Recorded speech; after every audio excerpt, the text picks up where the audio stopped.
countdown net, a reminder on abort instructions.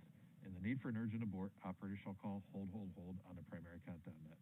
Launch control will abort the auto sequence immediately, and operators shall proceed to launch abort steps on procedure 1.160. Otherwise, brief C or LD for non-urgent no-go conditions, and they will approve aborting the auto sequence. Again, we are proceeding into this propellant load with a range no-go condition. We'll continue to monitor and make a final determination at T-minus 60 seconds.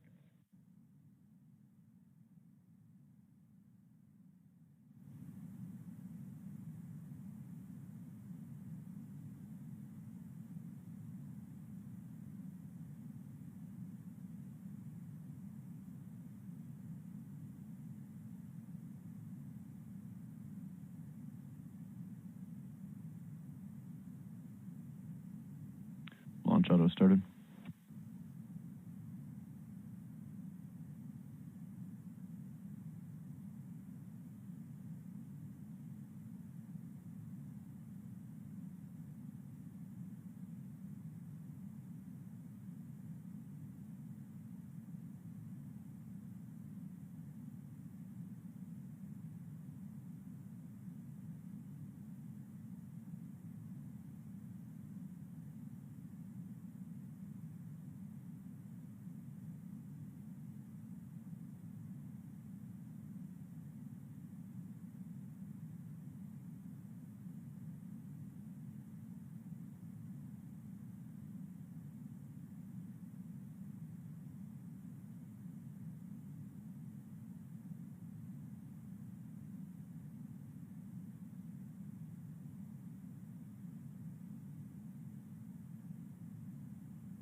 spacecraft is on internal power.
evening. It's Sunday, August 30th, and we're here at SpaceX headquarters in Hawthorne, California.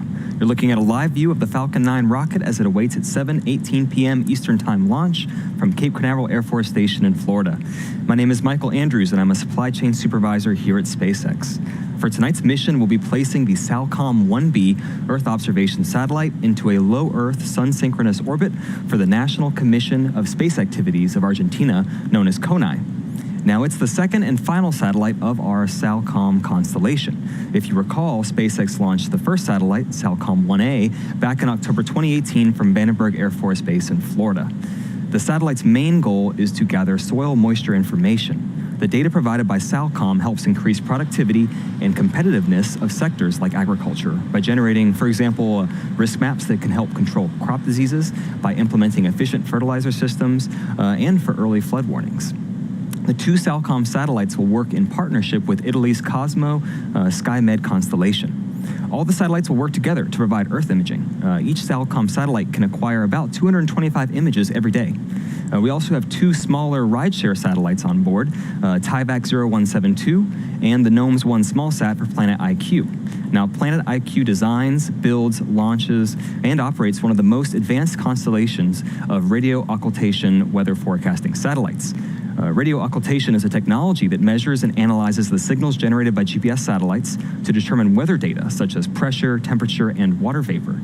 This data is used in weather forecast models to greatly improve the accuracy and extend the range of those weather predictions. Now, tonight's launch is an especially exciting one. It's SpaceX's first polar orbit from the East Coast. A polar orbit is one in which satellites pass above the North and South poles as opposed to the equator. This is the first polar trajectory since the late 1960s flown out of Cape Canaveral. SpaceX worked closely with the Air Force and the FAA to create a trajectory that meets the necessary safety requirements for flight. Falcon 9's autonomous flight termination system, its exceptional reliability, and its improved performance over heritage launch vehicles is a key factor in why SpaceX is able to meet the unique performance and safety challenges of launching this polar mission safely from the Cape while still delivering the payload to its desired orbit.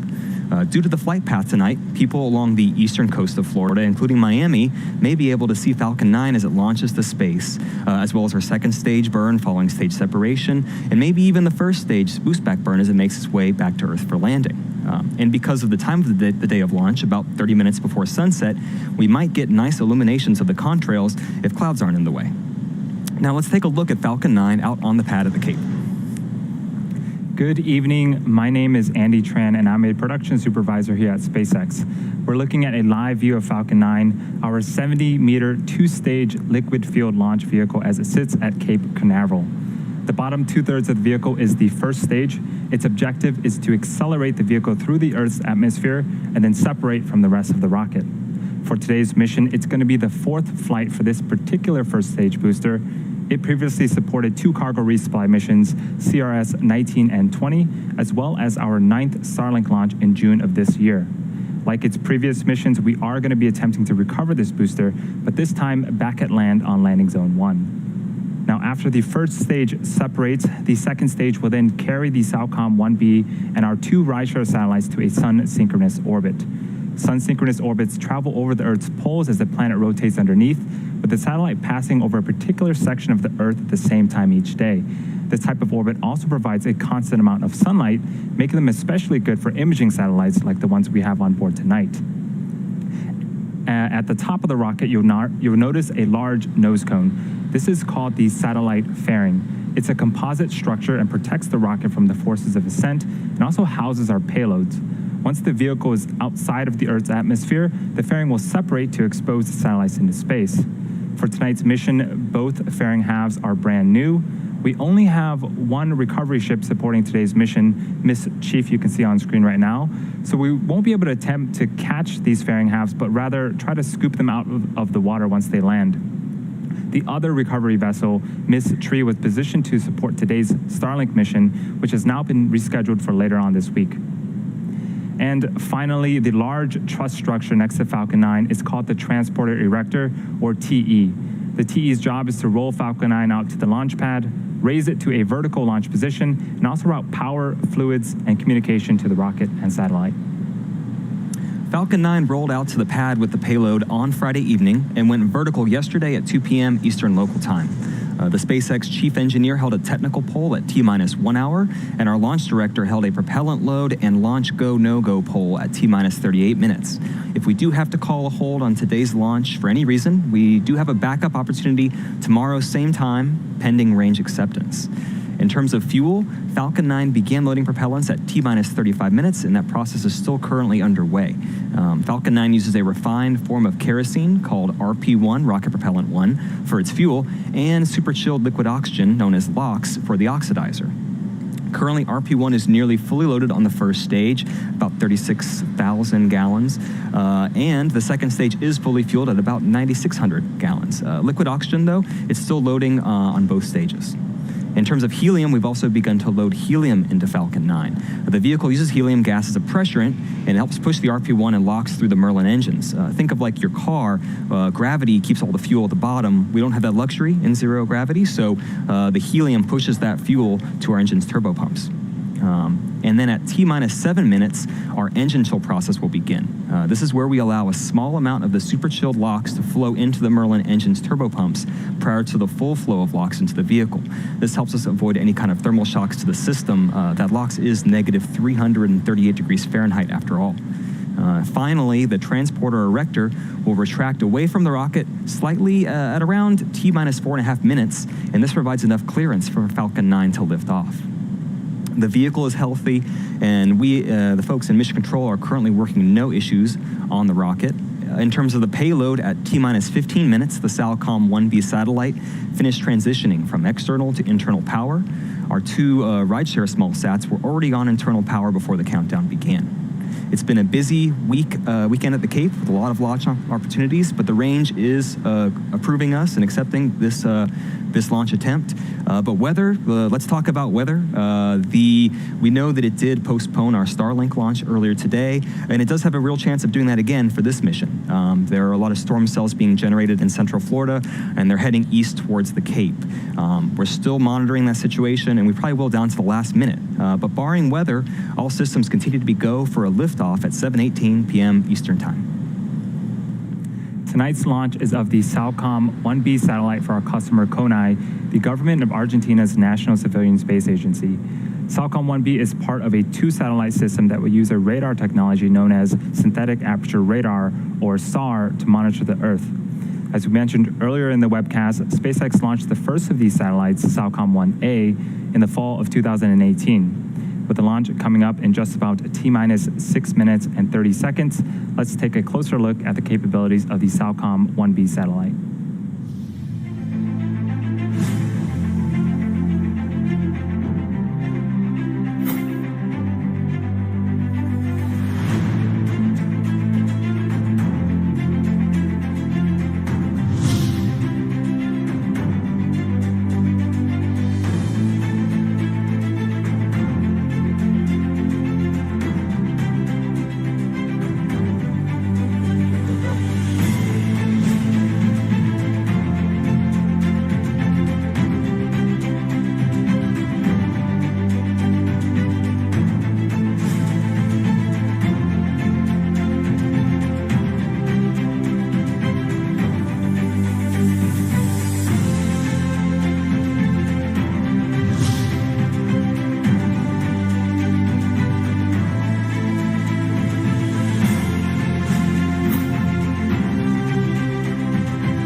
All right, we're currently less than 4 minutes from liftoff. Falcon 9 is now moving into the final stages of the countdown. The vehicle remains in good health, but the weather is actually now go. The status has changed last minute.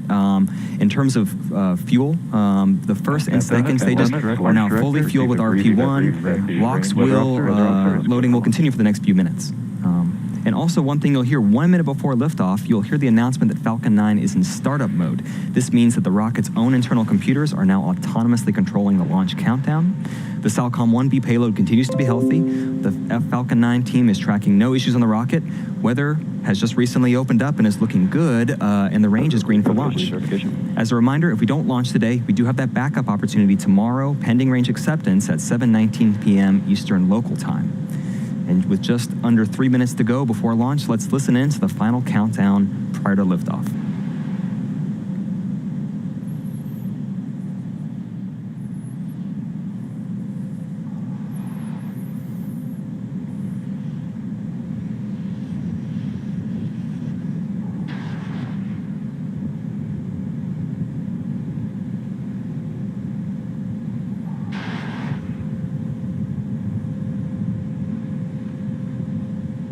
All right, our 9 Merlin engines on the first stage are chilled.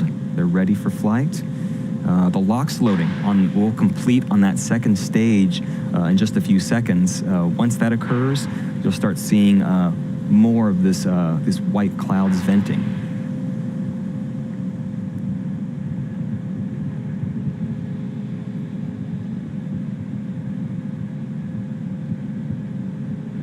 Stage 2 LOX closed out.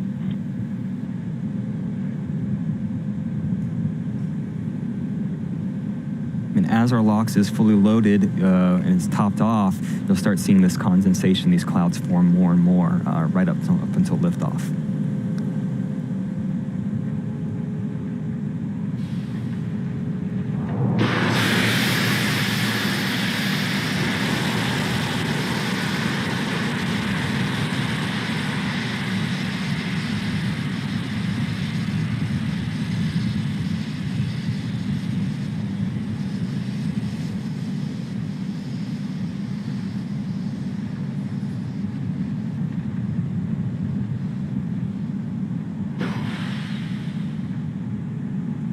Falcon 9's in startup.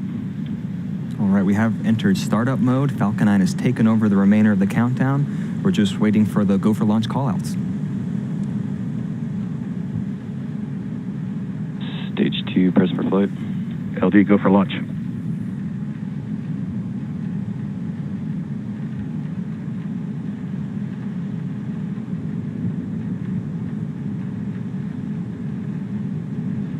T-minus 30 seconds.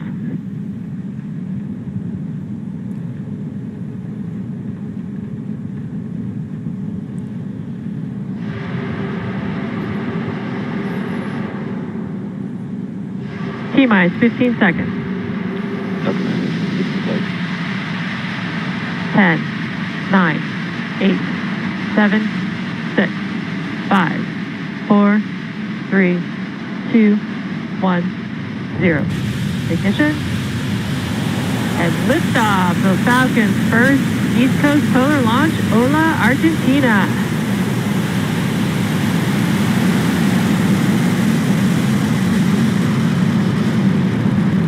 Stage 1 force phenomenal.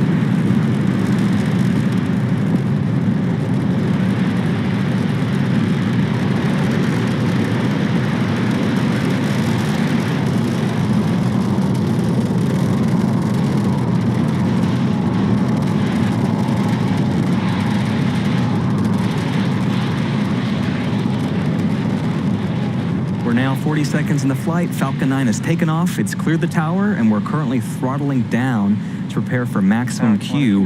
That's the point of maximum aerodynamic pressure. It's at 1 minute, 12 seconds.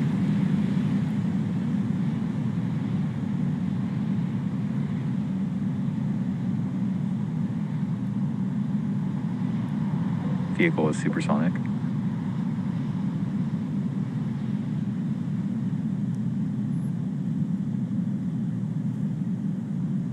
Vehicle has reached maximum aerodynamic pressure. You've heard it. We've reached max Q. At this point, the loads in the vehicle become less and less as the atmosphere gets thinner. We're now able to throttle those Vehicle Merlin clear, engines okay. back up. And at its maximum power, like right now, And the vehicle engine consumes started. more than 700 gallons of fuel per second. All's looking good with our first stage's trajectory. The next couple events, there are 5 events, one after another. First, our main engine cuts off on our first stage. The stages will separate. Our first stage will then flip around to begin its landing attempt. The second stage's Merlin vacuum engine will ignite for second engine start 1. The first stage's boost back burn will start. It's one of 3 burns to help us land. They occur one after another in about 15 seconds. And this is that first polar orbit. If the clouds, you can see through the clouds here, you'll see some unique views that you haven't seen from Falcon 9 over Florida.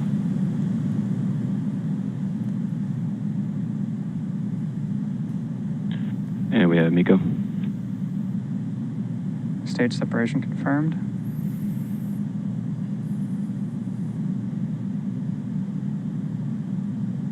And ignition.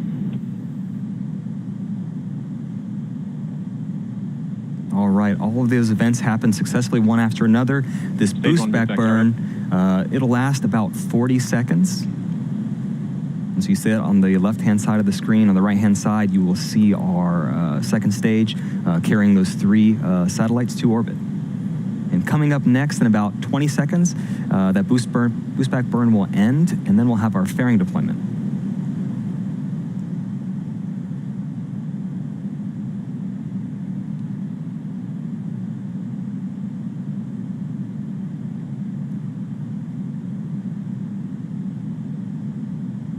Stage 1 boost back shutdown. All right, one of those first landing burn, the boost back burns has successfully ended. Our 2 fairing halves will now jettison to expose the satellites to space. And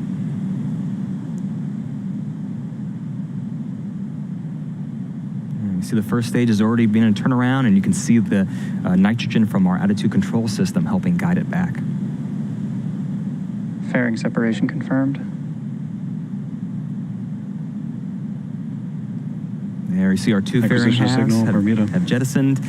You can even see them in the background there on our MVAC engine, and you can see them from land too. It'll take us some time to get those to come back down. We'll keep you posted on the update.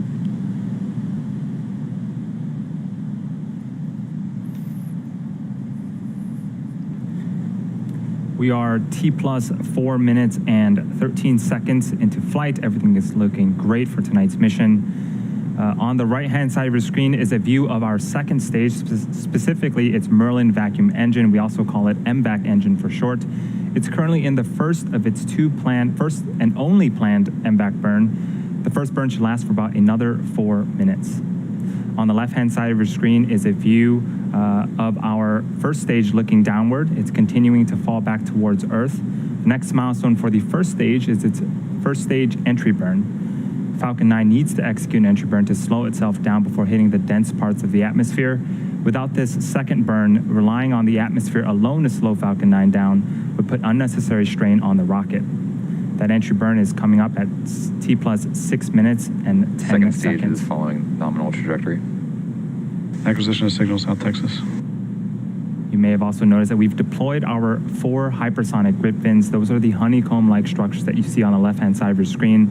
They help to guide the first stage back during descent by moving the center of pressure on the vehicle.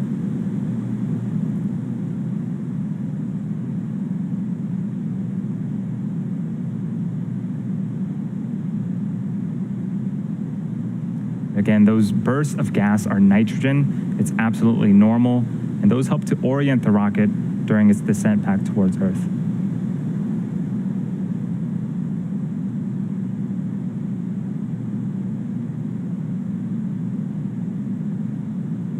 And we're about 20 seconds away from our second burn, the entry burn. Stage 2 FTS has safed.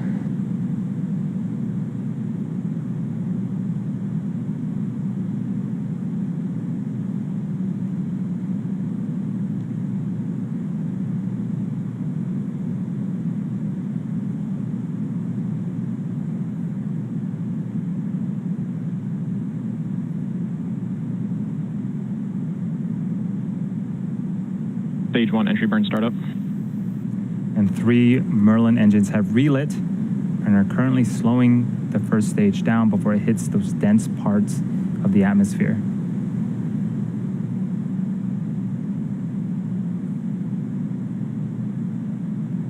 Second stage on the right-hand side of your screen is continuing to perform as expected. Stage 1 entry burn shutdown. And that is our second burn completed. And as we mentioned earlier, we are going to be attempting to recover this booster back at land on landing zone 1. The first stage has one more burn left. FTS is saved. That is the landing burn. It begins just before we Second touch stage down still and following provides the nominal booster with trajectory. a soft descent before we land. During this period, the landing legs will also be deploying. You might be able to catch it right before we touch down. They're stowed at the base of the vehicle and made up of state-of-the-art carbon fiber and aluminum honeycomb. Stage 1 transonic. You can see the Cape getting closer and closer. What a cool view. The first stage is passing through the cloud layers right now. Stage 1 landing burn startup. And here comes Falcon 9 attempting its 4th landing.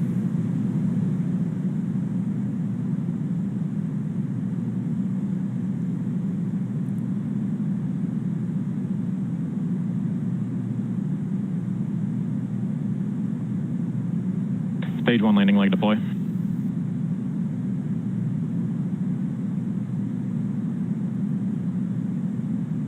And you could not ask Stage for 1 a landing better burn. landing than that. Falcon 9 has landed once again.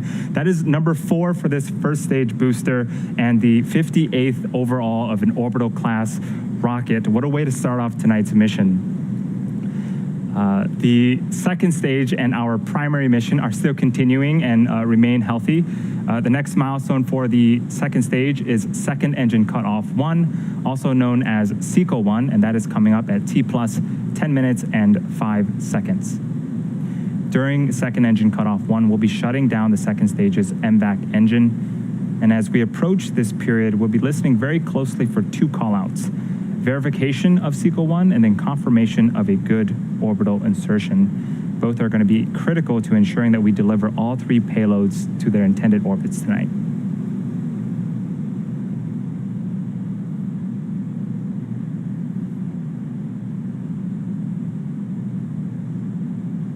And while we're waiting for that period, some fun facts.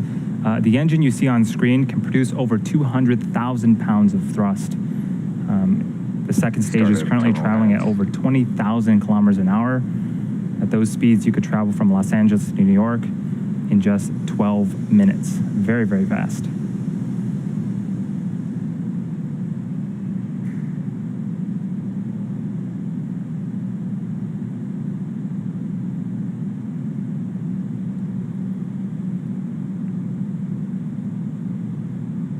We're about 20 seconds away from second engine cutoff 1.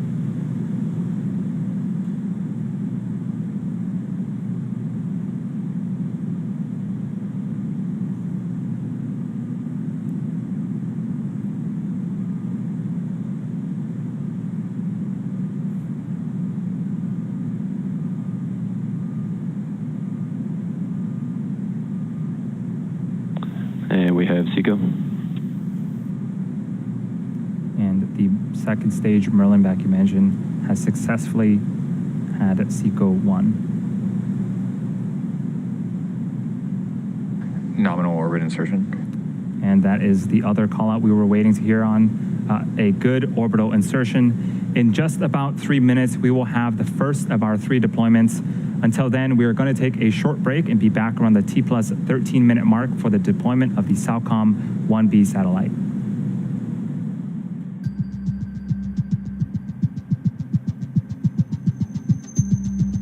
Also signal Bermuda as expected.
acquisition of signal, Peru.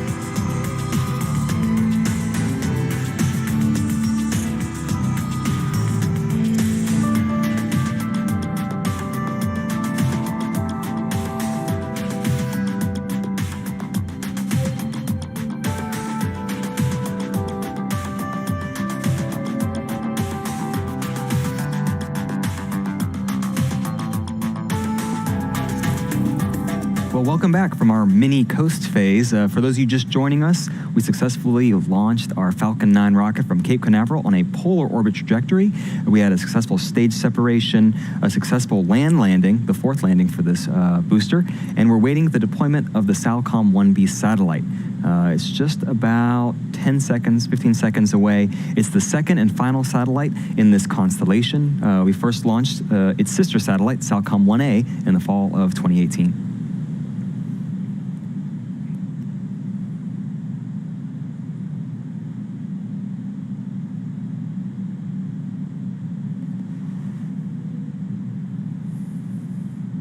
SAOCOM separation confirmed. All right, you've seen it, we heard it. Successful deployment of that SAOCOM-1b satellite. And as a reminder, this satellite and SAOCOM-1a's satellite's goal is to gather soil moisture. It helps increase the productivity and competitiveness of the agriculture sector. It helps us generate risk maps that can help control crop disease. It helps implement better fertilizer systems and provide early flood warnings. These two SAOCOM satellites work together with Italy's Cosmos SkyMed constellation, and they work together by providing up to 225 Earth images per day. But we still do have two satellites left to deploy. We're going to go into another coast phase. This one will last about 45 minutes. We're going to take a break, but we're leaving you with an animation that shows where we are in that coast phase. We'll be back at about T+1 hour for the deployment of the TIVAC 0172 and GNOMES 1 rideshare satellites. We'll see you then.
team reports good solar array deploy.